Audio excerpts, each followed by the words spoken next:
Hammertime. What's up everyone and welcome back to another Hammertime video. Today, we're going to be making a big maple cutting board. Stay tuned and let's jump right in. Okay, so first step here is going to be cutting the board I bought. It's maple. It's 1 3/4 inches thick. It's 8/4, and then it's 3 feet long. So we're going to cut that down into 1 3/4 inch strips, which we actually were able to make 4 exactly. So let's go ahead and jump right in. So we started out by ripping down the maple board into 1 3/4 inch strip over at my grandpa's house on his radial arm saw. And I'll leave some links to some great ripping blades down in the description below. And after my grandpa had done the first rip, I actually got to try it out myself. Even speed. Yeah. Even speed, even pressure. Yeah. You ready? Yep. So I'm still kind of like a bit of a safety nerd, but that's not a bad thing. You pretty much should always be like that. And I just take it slow and careful just to make sure that nothing goes wrong.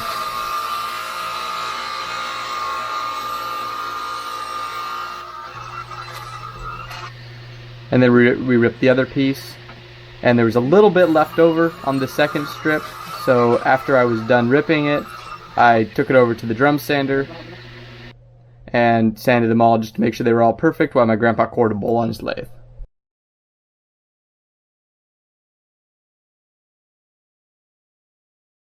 Okay, so I've got 3 pieces. They're all 1 3/4 squared, and there's 3 feet. They're 3 feet long, and I've drawn carpenter's triangles all over them, and just all across the whole length of the piece, so that I can go ahead and glue them up, and then reline them with the carpenter's triangles, because I have the carpenter's triangles marked out on the sides I want them to all be oriented as, because I flipped them and oriented them the way I want them to go around any defects or anything like that. So they're all oriented that way. So what we need to do first is we need to cross cut these into the total of, I think, 36 pieces, and then, or 32 pieces actually, and then we're going to do 2 glue ups, 2 different sets of glue ups. So let's go and jump right in.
Alright, so the cutting boards have all come out of the drum sander, and what we need to do now is actually trim these ends perfect and then cut them and flip them over. But before we do that, I did notice one thing on this cutting board. There's this void here, right here. It looks like almost like an empty sap pocket, or maybe a knot belt. It's a weird spot. It just maybe that spot was always hollow in the tree. Weird thing just opened up as we were sanding.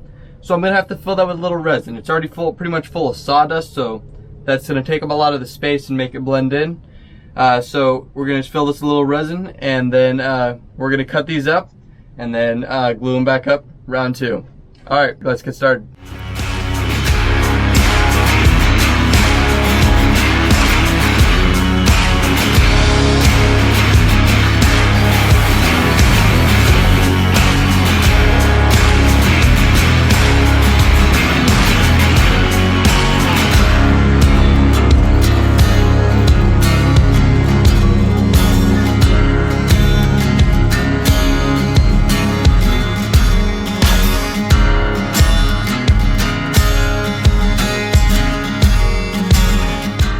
Okay, so two of the pieces for the cutting boards that we ripped into strips actually didn't work. So these two are no longer going to be able to be used. So instead, we're going to just be making one cutting board. So let's go ahead and we're going to glue that up.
Alright guys, this turned out really cool. It's about like 12 1/8 by 13 1/2 if I'm not mistaken. So it's a little odd size, but it's about 12 by 13. And it's a actually pretty good size just for everything, because it's really all purpose. And it's pretty heavy, it's not really gonna move. And both sides can be utilized because these voids are pretty much non-existent. You cannot really tell they're there if you run your hand over anything. It doesn't seem like it's there. I used a butcher block oil, this block oil stuff here, and that worked great. I'm sure Jonathan Katzmos is definitely going to disagree with me on that one, but that's on him, because he says that Katzmos goo is the best stuff for cutting boards. I have not used it, So I can't tell you that it isn't the best stuff, but I like this stuff and that's what I had, so that's what I used it. So if you like what you see, make sure you subscribe and ring that notification bell. And also one other thing, this thing will be available on my website, so make sure you check that down with the link below. And if you guys need any clamps, that'll also be a link for some really great ones down in the link below. Alright you guys, until next time, happy building.